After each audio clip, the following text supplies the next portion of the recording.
南无本师释迦牟尼佛。南无本师释迦牟尼佛。南无本师释迦牟尼佛。This is the homage to our respected teacher, Shakyamuni Buddha. So we are using this book, Way to Home book. Okay, so last week we talk about one passage. We probably talk about one passage every week. So this picture on page 10 today, page 10.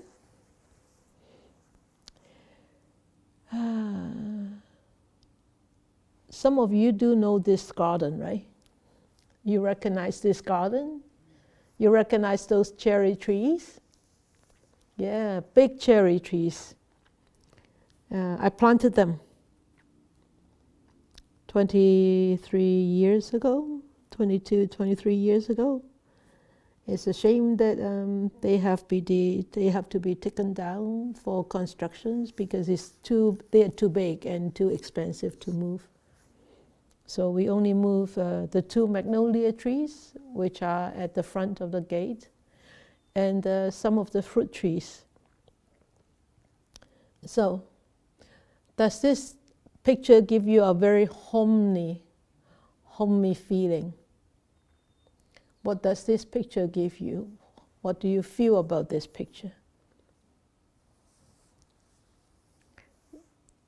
You unmute them so that they can actually, if they want to talk, they can just unmute themselves.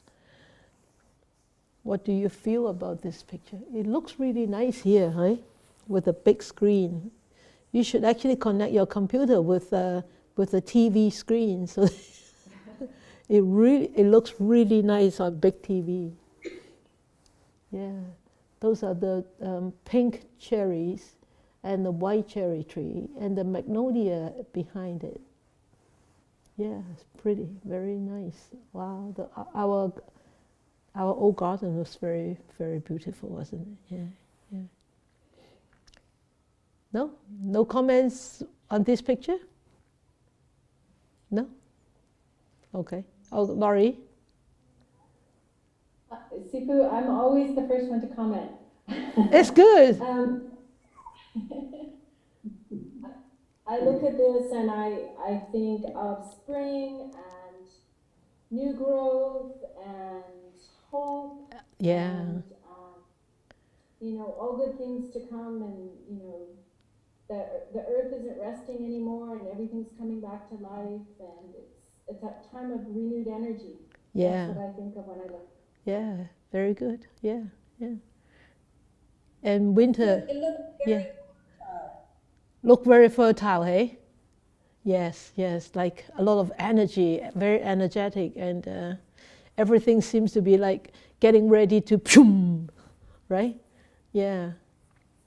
And the fierce cold winter is history. Or you can say pandemic 2020 is history, right? Yeah, so this garden also is history, because we don't have this garden anymore, because we took down all these trees. We took down all these trees, which was actually when the trees were taken down. I was there. I looked at it, and it feels very heavy here. Especially there was one tree I like the most. You know which one? Yeah, I think that big evergreen. That big evergreen. Huge evergreen. I think it's almost half the size of this hall. Huh? Wonderful fragrance. And I remember one year when I was teaching meditation, there was a baby owl actually fell from that tree and died. Baby owl this size. Yeah. Barn owl. Yeah. Bar owl. Bar. Yeah, not barn, bar owl. Yeah, the one that, yu fu ya. Yu ying.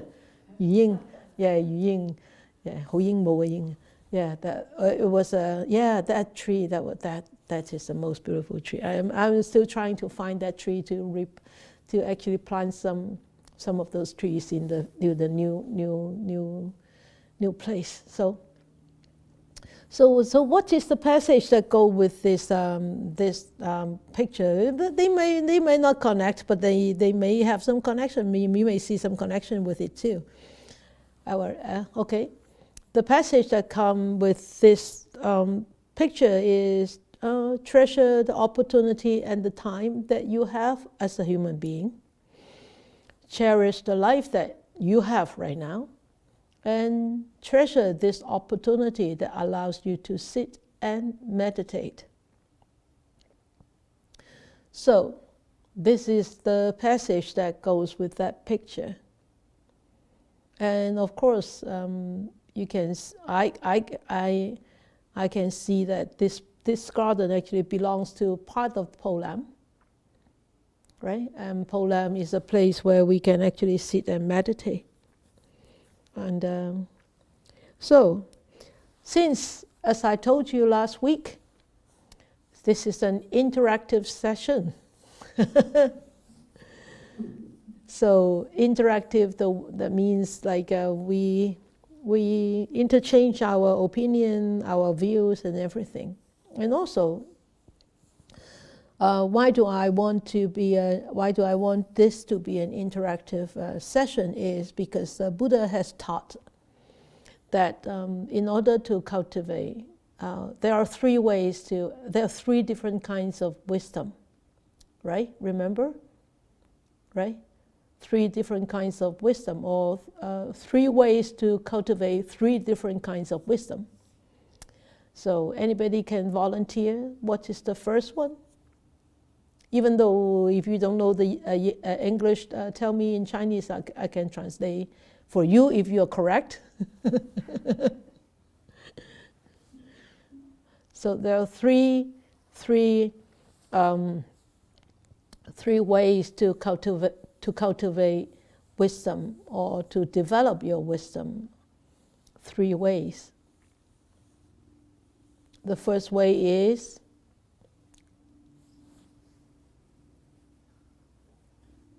okay, Jeremy. Who? Somebody said something. Nora?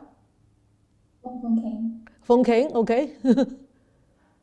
Is it to stay with wise people? Okay, you are. To stay with wise people is it's one way, but that is Mahamangala Sutta, right? In the Mahamangala Sutta, Daikachang King入邊. Yeah, of course, to stay with wise people, but to stay with wise people, you still have to learn. How do you learn? How do you develop? How do you cultivate? Okay, Jeremy? I'm going to say one about to practice. Okay, to practice, okay. That is the one way, that is the last one, the third one. What is the first one? First and foremost, teacher. I was Who? Believe. Not believe. Listen. Yes, to listen. Where are your ears? To listen, to hear, right? That is the first one. Is what do you call? How do you say it in Pali? Sutta, Maya, Panya. Sutta, Maya, Panya. Panya is wisdom, right? Sutta is to listen, hear, right? Manna, manvaya, right? So what is the second one? Fong King? To think. See. See sao. Yes, okay. So, man, see, so there, the second one, Ivy, you're correct. To think, to contemplate, to dissect, to understand, right?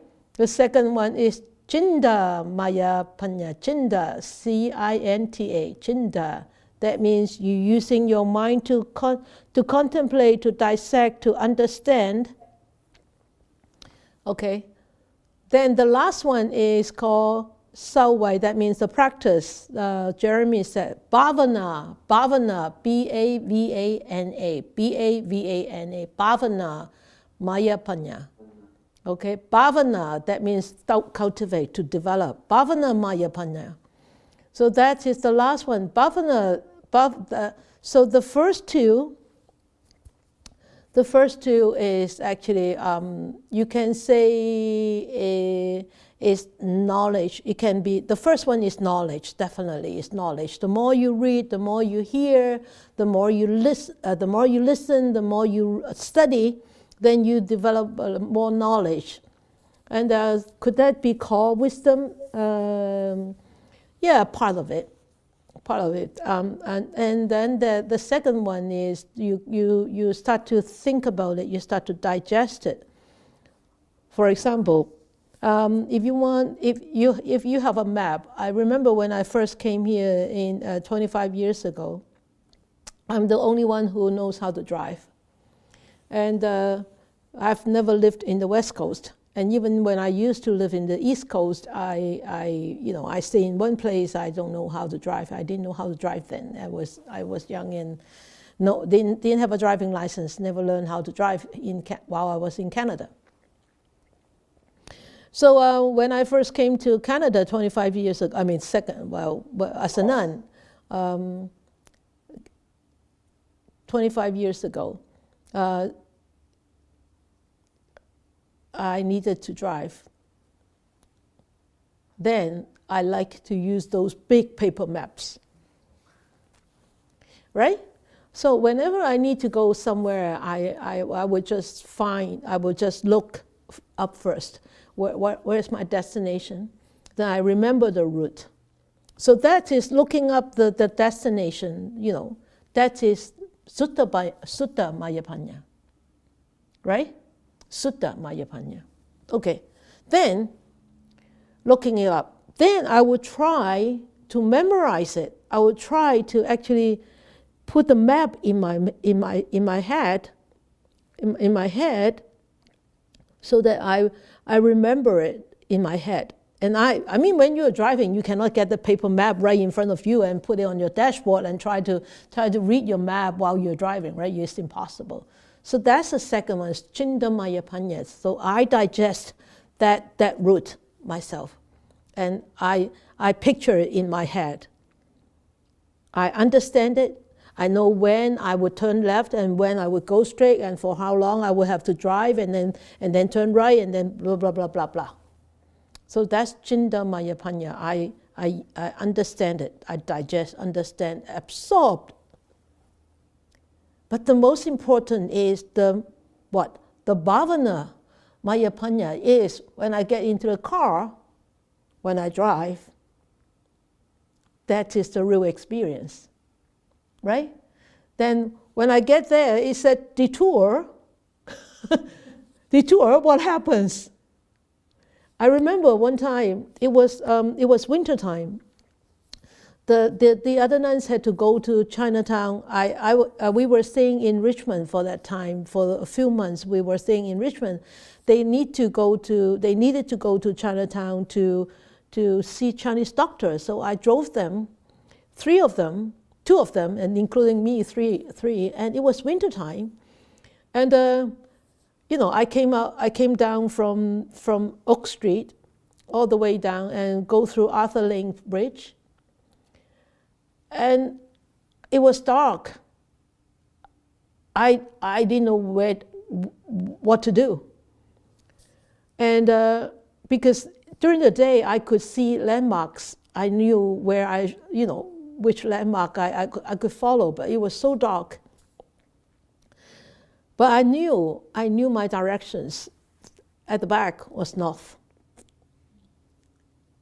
And because I studied the map before, and I knew the place where I lived is on the west, on the east, southeast. So, and I just followed the road going to a southeast. I didn't know which road I took, but I got home with no problem. Just take about like 10 minutes more, that's all. And Yang Sifu said, you are really something. You'll have your... at that time, I don't think we have GPS yet in the 90s. She said, you have a compass in your head. And she said, you must be somebody who used to ride a horse when you were many past lives, you know. You know your direction. But because why? Because I studied the map. I knew where I live. It was some place that the students and the students of my teacher actually allow us to stay. But because I have studied and I have dissected that map, I have dissected the route, so it's in my mind. So there's kind of knowledge there. But when I actually apply that knowledge in the real life world, in the real world, to drive back, even when it was dark, that is wisdom. That is wisdom, because nobody guided me. So I was just going. So it's just like when a child when a child look at some stone, you say, oh, the child like it. It's very nice, beautiful color stones. But when you take that beautiful piece of color stone to a jewelry, you say, oh, it's just a piece of stone. Why?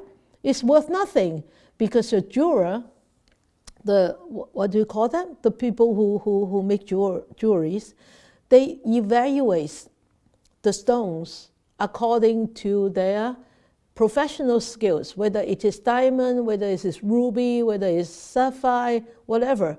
But the child is just seeing it as a piece of stone.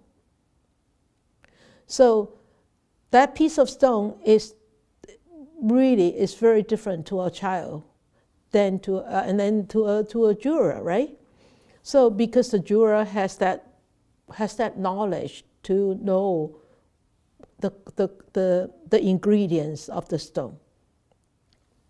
So that's why I want this to be interactive, because I want you to think, not just me telling you things. I want you to interpret the teachings. I want you to interpret the picture. Okay, now let's start to think and contemplate. Treasure the opportunity and the time that you have as a human being. Why do we need to treasure? How do you feel about this? What do you feel about this? Remember, Sutta Maya Panya, Chinda Maya Panya, Bhavana Maya Panya. Or you want to go back to this one? You can comment on any of these three lines or 4 lines. Treasure the opportunity and the time that you have as a human being. Cherish the life that you have, and treasure this opportunity that allows you to sit and meditate. Okay? Irene has her hand up. Okay, Irene, and then my wife. Irene first. Okay. When I'm looking at this, that reminds me that, like, as a human being, it's very rare chance that you can become a human being in this lifetime. It's very tough. Yeah. And at the passage, that cherish the life that you have. So that means I got the message that's saying, focus on present. Mm-hmm. And let go of past, and do not focus in the future, but present. Live in the present. Live in the present. Good. Very nice. Thank you. Waifu?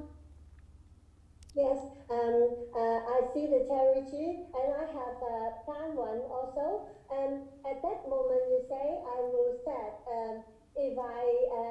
if they're on the right time, then I can see the flower, beautiful flower to grow or to disappear, or I got the food and great food to eat. At that moment, I got it. So that is the treasure.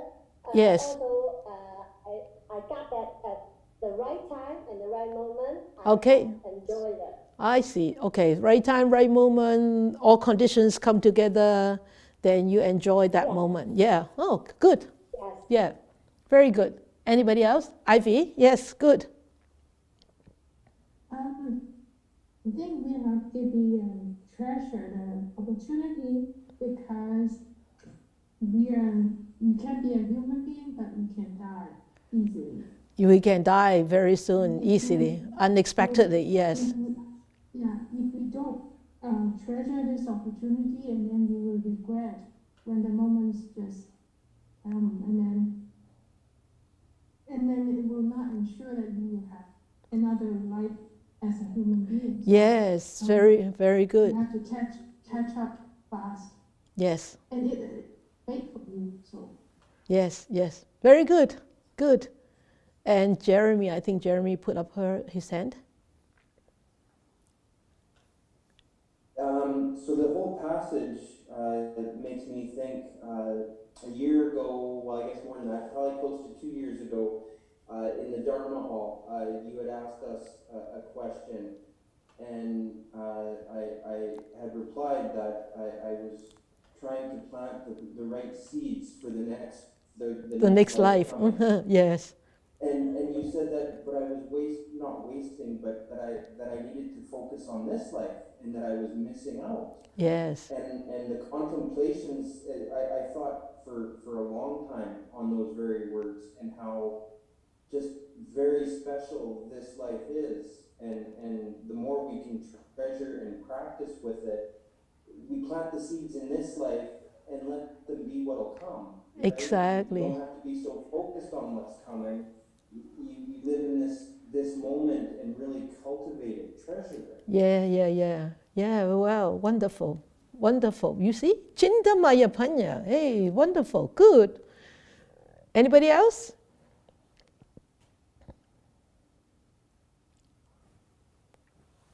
Can see their face. Yeah. Gallery view, I think is better. Yeah.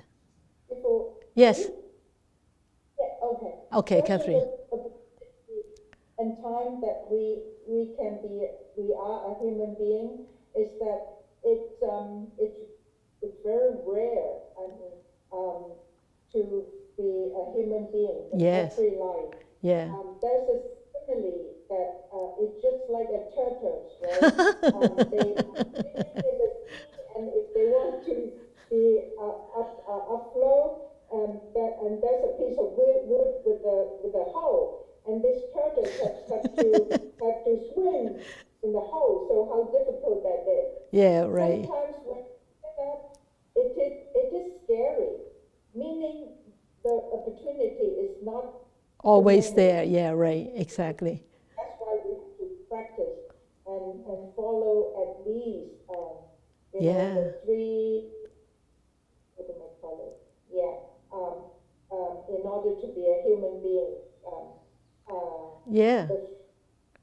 I'm trying to think of translate it into English. Why don't to you? be a human- Huh? Why don't you say in Chinese? Maybe. At least the precepts. Oh, 界定位. Right? Yeah. Okay. The precepts and the samadhi and the panya, right? Yeah. Okay.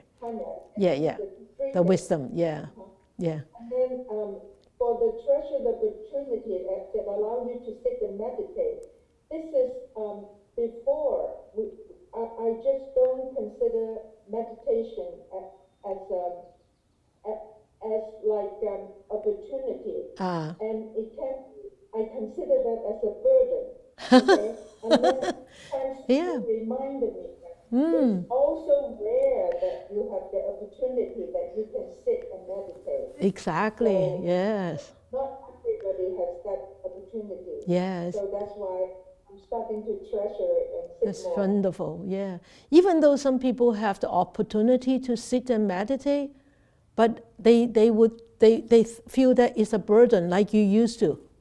They feel it's a burden. It's sort of like an obligation, and oh, it's so tedious, it is so boring, it's so time consuming, blah, blah, blah. It's so, so many, it's so. Oh, I shouldn't be doing that, I should be doing this. Because they don't think meditation is important. They don't think that developing the mind is crucial. Good, I'm glad. Thank you. And then also, I'm learning to be not to be mechanical. Oh, good. Because That's important too, yeah. I try to be a good student, right? Yeah. I just like a piece of wood and just sit there and I don't to be, yeah. So mechanical, yeah. Good. Doesn't help. Yeah. Yes, doesn't help. You're not getting anywhere if you're mechanical. You're just floating on the surface. You never go deep down. Yeah. When you become very flexible, when you become very at ease and peace, it just goes in by itself. You don't have to force it in. You see? Good. You see? Nice. I like this. Anybody else? Mala? Yes. I just wanted to say that the passage is really potent because we treasure the opportunity, yes, to be a human being, but also to be a better human being. Mm-hmm. And that's directly from the result of meditation. Yes. I found that my meditation over the years, I don't have to evaluate as much whether it's good or bad. I just stay with the present body, mind. So the practice makes me cherish the human existence. Good. So it's like twofold. Of course, yes. They're mutual. Yes. Wonderful. Okay. Anybody else? Everybody keeps smiling. Yeah, okay. Tisa, Mali, yes? Yeah, what I was going to say, Sifu, is as a human being, you can help yourself as well as help others. Yes. Where if you're born as an animal, you don't have that opportunity. So that's and then so appreciate what you have as a human being. Yes. And so the last would be the treasure this opportunity. So take the time to contemplate on that and value what you have and make the best of it. Yeah, and appreciate the life that you have right now. Good. Nora? Yeah. Okay. Yeah, Tisa. What that means, when you say treasure, but you should not get attached to it. Of course. That's important. Of course. Because yes. Because you see, there are three things that you have to consider. Like, in Pali, Anikya, that is impermanence, then suffering, and then, non-self. Yeah. So when you say treasuring means it's kind of appreciation. Not Yes. It's a non-attachment appreciation. Yes. Always. Good. Yes. Thank you. Nora? I was going to say treasure in the fact that you need to keep doing it and support the Sangha and keep showing up, because I mean, if everybody stopped coming and listening to your talks, I mean, what's the point, right? And then you could just disappear. I mean, we're just so lucky that we have you. So incredibly fortunate that we have a Dharma teacher that we respect and we learn from, right? And if we don't support that, if we don't tune in, if we just say, oh, whatever, she'll be there next year, I'll tune in then. Yeah. Not happen, right? Oh, we have seen it happen so often, right, Nora? Yeah. I totally agree with you. I mean, I've been teaching for over how many years now? Maybe 13 years now. And look how many of you are there. But you know, I treasure your presence, even though such a small group. I treasure it because it's a strong group. And my teacher always taught me. He said, you rather have an excellent group, a small excellent group, than a big non-excellent group. You get what I mean? I'm praising you guys. Hey! Yeah, you see, this is, you know, but I really agree. I really came to understand why he said that. I really understood, really. Because even if you have a big group, but they are really not, they do not have the heart in it, and they do not excel, and they do not practice. What's the meaning? What's the meaning having a big group? Right? So that's the whole thing. Good, I'm glad. It's actually wonderful. So you can hear about my interpretation of these passages. But you know, when I wrote this, well, when I taught these passages actually come out from, most of them come out from my meditation retreats, which I taught in the past years. The English ones here, and some of them are in Hong Kong and in China. When I taught this, I wasn't going to put together a book. But when the book was put together, I never thought that we're going to study this book. So when I started to study this book, and then I thought, I wrote this. Why did I write this? And what is the background intention of all this? But I think that when I read this book, as the background intention is really to actually arouse our appreciation of the Dharma and appreciation of really being a human being. And as I said just now, treasure the opportunity and the time that you have as a human being. And let us look at these two together. Cherish the life that you have. Is because, as Ivy has said, we don't know when will our last breath come. We wouldn't know. And as Catherine said, actually quite a few of you have said, being able to reborn as a human being is actually very, very rare. And how rare is, as Catherine has actually said about one of the simile, is about a turtle. Okay, but let me talk more about this first. When we say that treasure the opportunity and the time that you have as a human being and cherish the life that you have, how could we treasure and how could we cherish, and what kind of attitude should we be holding in our heart in order to actually treasure and cherish? And that is actually very important, and that's what the Buddha has constantly taught us throughout all his teachings. We have to keep a very, very correct view. A right view is the forerunner of this entire path of practice. And it is the right view that actually guides the whole path of practice. So you all know that the whole path of practice is, what the Buddha has taught is the most important path is the Eightfold Noble Path. And the two very important factors in there is the right view and then the right intention and the right understanding.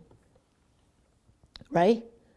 So if we do not have the right view, it could easily mislead us to spend our time otherwise. if we do not have the right view, then we don't need to think, oh, I need to go on Tuesday night. I would say no to anybody wanting to date me on Tuesday night. If I don't have the right view, and say, oh, I can skip Tuesday night, as Nora said. Oh, she will be there next year. Or she will be there 2 years later. I will go and listen to her Dharma. Or I can go back to YouTube and listen. But how often do you go back to YouTube and listen to the Dharma talks? How often? Right? If you have skipped one, how often you go and actually listen to it again? It's very rare. And if you have been doing it, you are one of the rare kind. You have the rare species. Okay, so having that right view is actually very, very important. If we do not have this as our foundation, we could easily get lost in a lot of undirected movements around us. Okay, so we have to remember to keep that right view and right understanding or right intention as the forefront. For example, when I told you about that trip that I took the nuns to Chinatown and then back to Richmond, where I actually was almost lost in the dark. But when I was, when I was driving, I had the right view in me. Is I know where the house was. It's southeast of Richmond, and I know behind me is north. Where the mountains are always north. So that is the correct view of direction. But if I have the wrong view, oh, the mountains is the south, then I'll be running in circles. I will never be able to get back to Richmond. Okay, if I have remembered wrongly where the house was, then I will still be going around in circles. Okay, so that is actually very, very important to keep the right view all the time, and we have to constantly check ourselves whether we have the right view. Okay, so because right view is really a guide to govern our attitudes, our actions, and our whole orientation to our own existence. Okay, how we orientate ourselves, what kind of friends are we going to orientate with, what kind of what should you say, social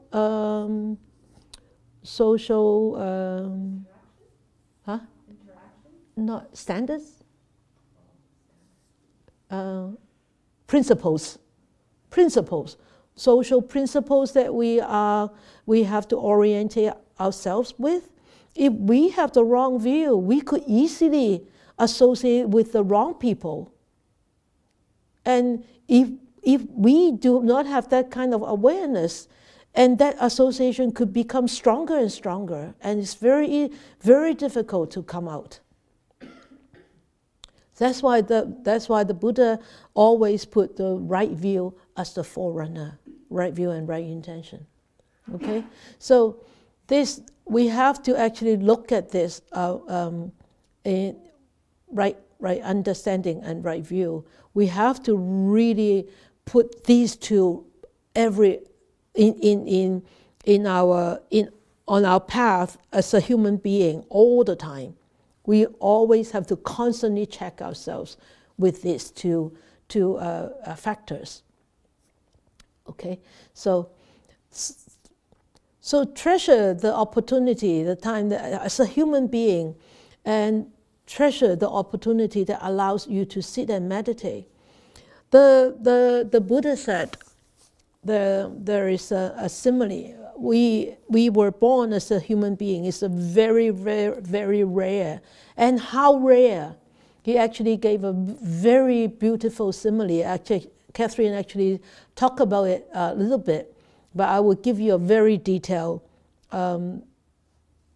It's called the blind turtle. It's not just a turtle, it's a blind turtle.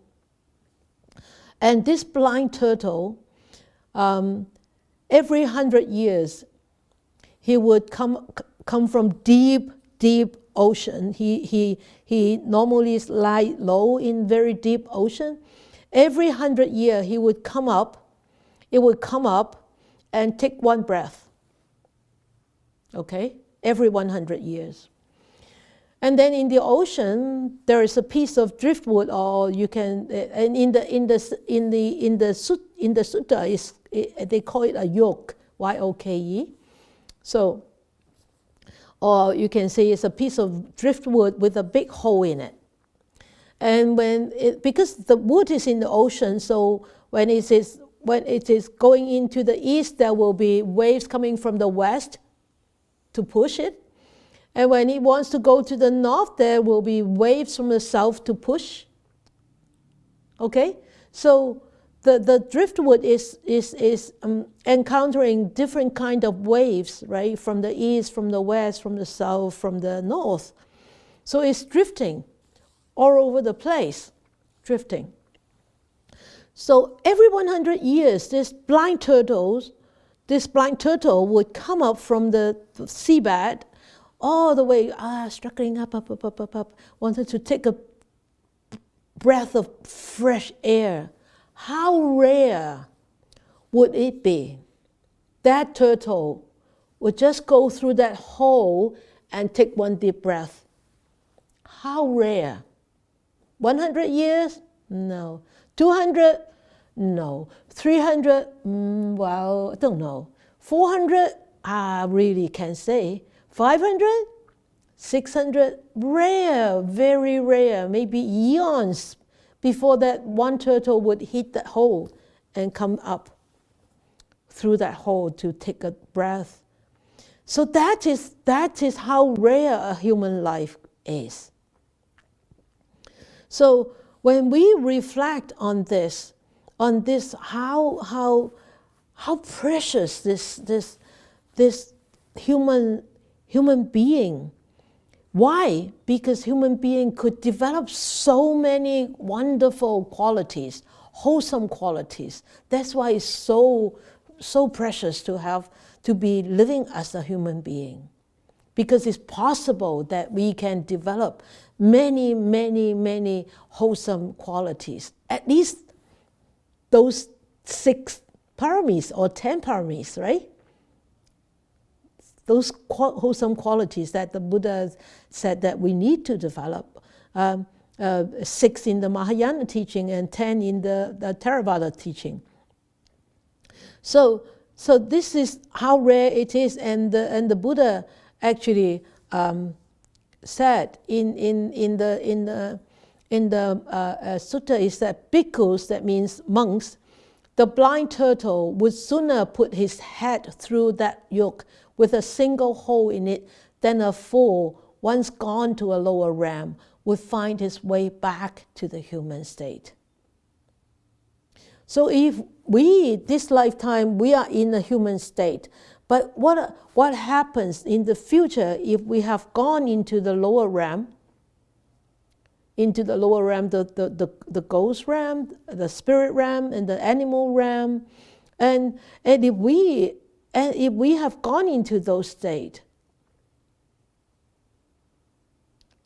we'll probably spend more time in those states than this turtle coming up and encounter this piece of wood with a hole.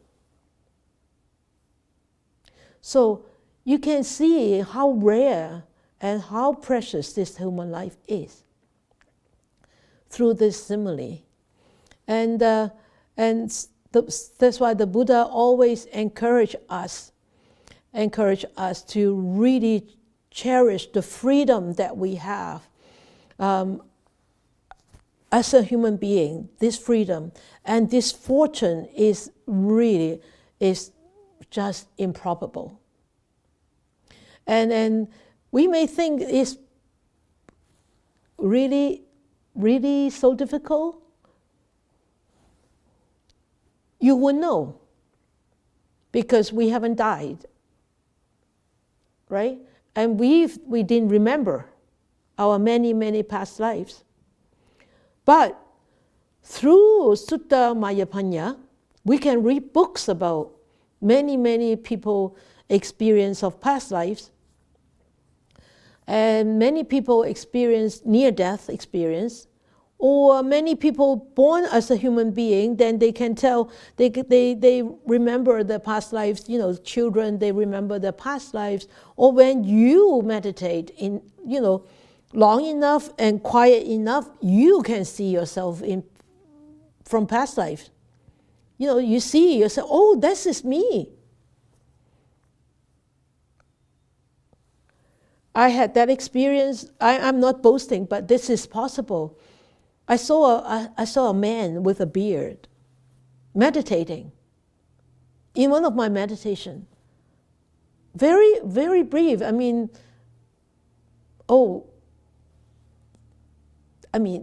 This is too long already.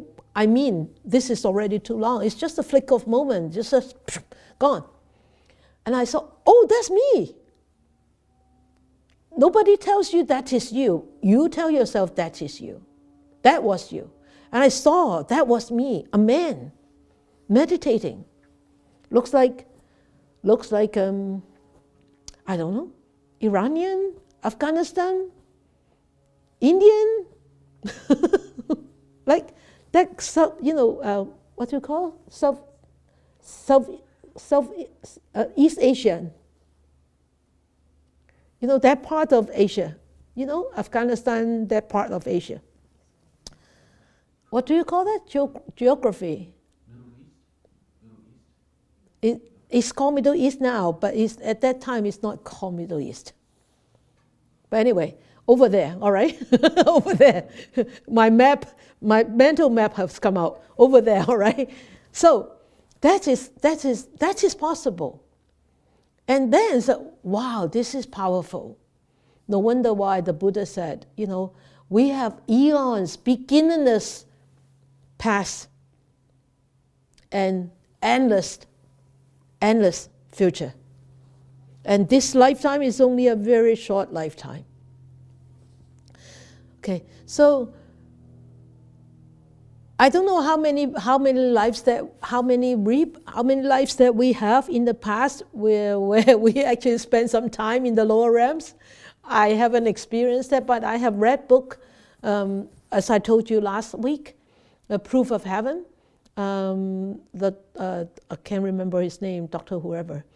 Anyway, he actually proved that he actually had that near-death experience, that he experienced not animal life, worm's life, I think. Worm's life. Yeah. So for most of our lives, we I don't know how many lives that we have been reborn in those lower realms or higher realms, but we really, it's actually very rare to become a human being. And the Buddha also gave another beautiful simile. I tried to put this together. Maybe you can read it. You can see it. This is a very high mountain, and it's really not to the proportion, okay? But I actually put a pin there. It's not a pin, it's a sewing needle. It's out of proportion, okay? A sewing needle cannot be that big when you compare to the mountain, but I want to exaggerate so that you can see it's a sewing needle. And the Buddha said, and once he said there, is hanging a thread from the top, your sewing thread, from the top of the mountain.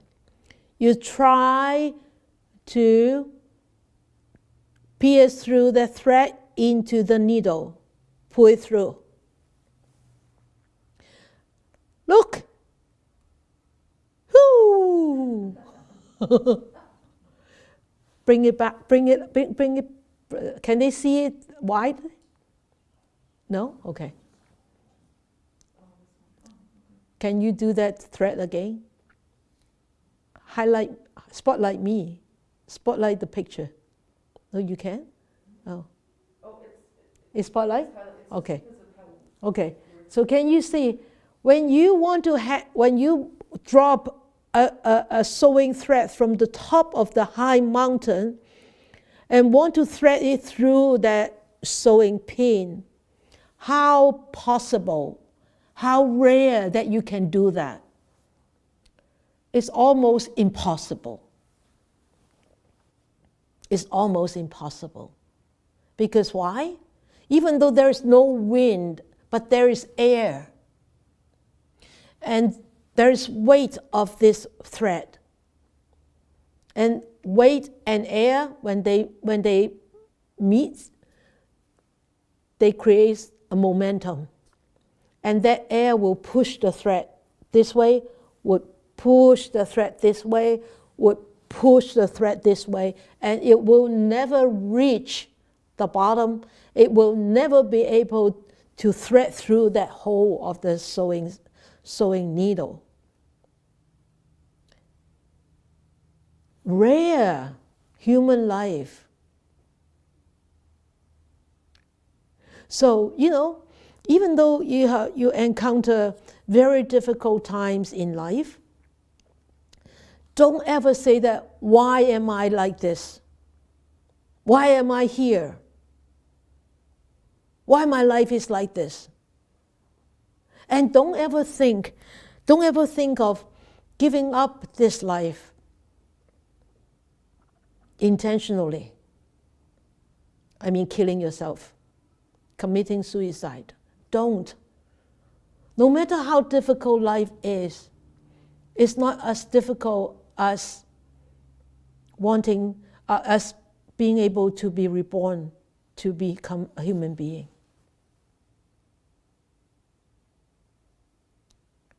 Okay? That's serious. That's serious. So, no matter how difficult this life is or will be, you just take one day at a time, 1 hour at a time, 1 minute at a time, 1 second at a time. As long as we have this breath, as long as we have this human life, anything can be resolved. Even though it cannot be resolved, it won't take away our human life. Okay?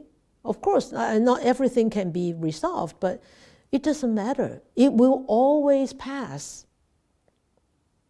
It will always pass. Anything that has arisen, they will just pass away.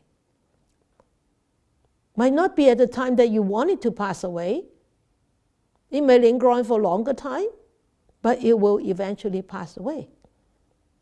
So when you really encounter difficult times or difficult people or difficult situation or unwanted things happening, and wanted things don't happen, don't ever complain. I don't want to become a human being. I don't want to stay as a human being. Why do I need to be a human being? Yeah, next life, when you don't have an opportunity to become a human being, you say, why can't I be a human being? Sorry, it's too late. It's too late. So try to appreciate every moment of life that we have, so that we could actually pave our future with this human life. Okay, so in the 42 chapters,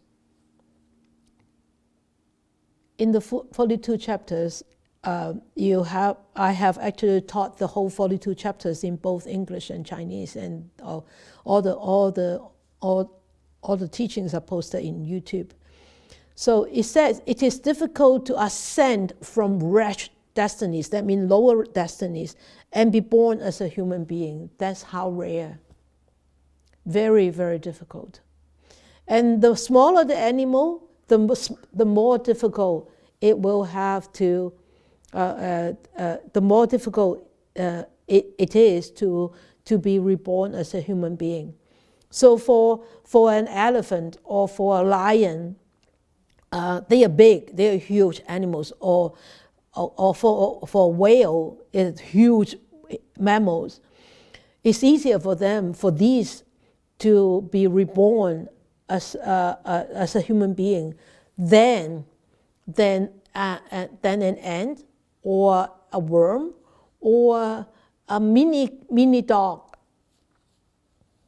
or a mini cat or a mice, okay, or a mouse. That's what some of the teachers actually said. I don't know where did that come from, but of course, in order to be big and huge, one has, or like lions, they are so powerful, and elephant, they are so loving, so lovely, right? And then they definitely have some merits themselves to be such a big animal. So it is very difficult to ascend from a wretched destinies and be reborn as a human being. And even as a man, it is difficult to have all the 6 senses complete. You see, you and me are very fortunate. Our senses, all the 6 senses, eye, ears, nose, tongue, body, and mind, are intact and working. Have you any friends, or have you encountered anybody whose senses are not complete? You have, right? So, we are actually we are not just fortunate, we are very, very fortunate. We are not just fortunate. Okay? So, and then it says, even without physical or mental impairment, it is difficult to be born in the middle country. It says in China, but China is not a country, okay? In here, China doesn't mean a country. China means the middle country. That means where the Buddha started to teach. India is right in the middle of the globe. Okay? So, middle country or China means where there are where there is the Buddha's teachings. So it is even with without physical and mental impairment, it is difficult to be born in a place where you can actually hear the Dharma teachings. Okay, so and here, even in the middle country, it is difficult to be born at the time of a Buddha. We were not born at the time of a Buddha, but we were born at a time where we can still hear about the Buddha's teachings and read about the Buddha's teachings. And he said, even at the time of a Buddha, it is difficult to encounter the way. That means that Buddha's time, when Buddha was still alive, how many people have taken his teachings? Not many, compared to all the populations there, all the people around him in India or in the world. How many? A fraction of them. So that is how rare it is to be able to be born as a human being, and to be at this present, right now, we are hearing the Dharma teachings. Even though I'm not really teaching Dharma teachings per se, but I'm teaching the Dharma. Still, we are still studying, reflecting and talking and understanding from the Dhammic point of view of these passages. What are the meanings of these passages? So that is At the time, even when there is a Buddha, it is difficult to encounter the teachings. Because why? If you do not have those merits from the past, you will just brush by the Buddha. You will just brush by the teachings. And just brush by, and it doesn't you don't feel it. You don't dig into it. So for us now, become a human being is very rare, and to encounter the teachings is more rare, and to be able to practice is even more rare. And so, why? Because so many people have encountered the teachings, but they don't practice it. So many people study the Buddha's teachings, but they don't practice it. And they cannot integrate them into their life to change how they live their life, how they deal with their life. Okay? So it's very rare that you encounter the teachings, that you have a human life, that you encounter the teachings, then you have good teachers, and you have good Dharma friends. It's very rare. And all these rarities, shouldn't we be grateful? Shouldn't we be cherishing? Shouldn't we be treasuring, right? So reflections is, has it ever occurred to you that having a human life is a blessing? Yeah? Absolutely, hey? Yeah. And think about all the other humans on this earth. All the beings on this earth. And how many of them are actually sentient? How many of them are human beings? And how many of them are not human beings? Right? And so any inspirations from tonight's sharing? Anybody? Nora? Yes. I remember you saying, don't look at a dog and say, next life I'd like to be a dog. Oh yeah, yeah, right. They don't have anything, but they don't have any control over their life really. They don't. No, yeah. They're sort of at the mercy of where the master, whoever looks Exactly. Yeah. Be glad you're a human. Don't think that it would be nice to be something else. Exactly. Yeah, right. Good. Yeah. Anybody else?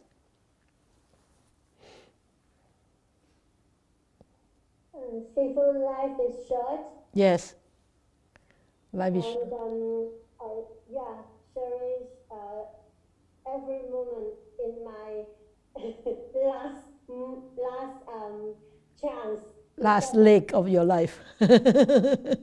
Yes. Good. Practice. Yeah. Good. Titania?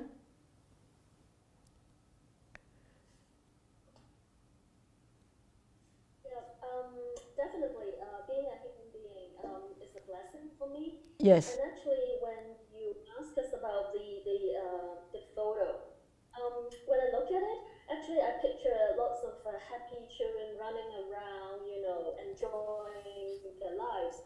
Actually, I was thinking, we have been searching, keep searching, running around what is life, what life means. And we hope to get more and more out of it. But actually, no, we have to stop. The most far out things that we should get to is inside our bodies and the mind. Exactly. So it's time to sit down and reflect and what I have, and to look within and not just running around like a monkey. Yes, good. Wonderful. Yes, stop running. Yes, stop running. Remember, the Buddha said to Anathapindika, stop. And Anathapindika said, stop. You stop. Monk, you stop. The Buddha said, I have stopped for a long, long time. You are still running. Remember that story? Yeah. Wonderful stories. Beautiful simile. Anybody else? Interactive section. Yes, Eva? I think even now, if, for example, I'm born as a human, I think even though that's rare, I think it's even more rare to remain a human instead of being caught in some other realm. In my mind. In the mind, Yeah. Did you hear what Eva said? Eva said it's very rare to become a human, but it's even more rare to remain as a human in the mind, right now, right here. It's true, because sometimes we could be all caught up in animal realm, right? And in anger or confusion, delusion, or lust, and that at that time you could be in any realm but human realm, right? Yeah, good. That's very, very good point. Yeah. That means that's always also, you can always say that Pure Land is not some place that you're going to go after death. Pure Land is right here, right now, right? May these blessings extend to all, that we with all the other living beings together will attain the Buddha way. May we wish more and more people will encounter the wise words of the Buddha, study them, practice them, understand them, practice them, and integrate them into their lives, and liberate themselves from all the entanglements, sufferings, miseries, and be truly happy, peaceful, and free.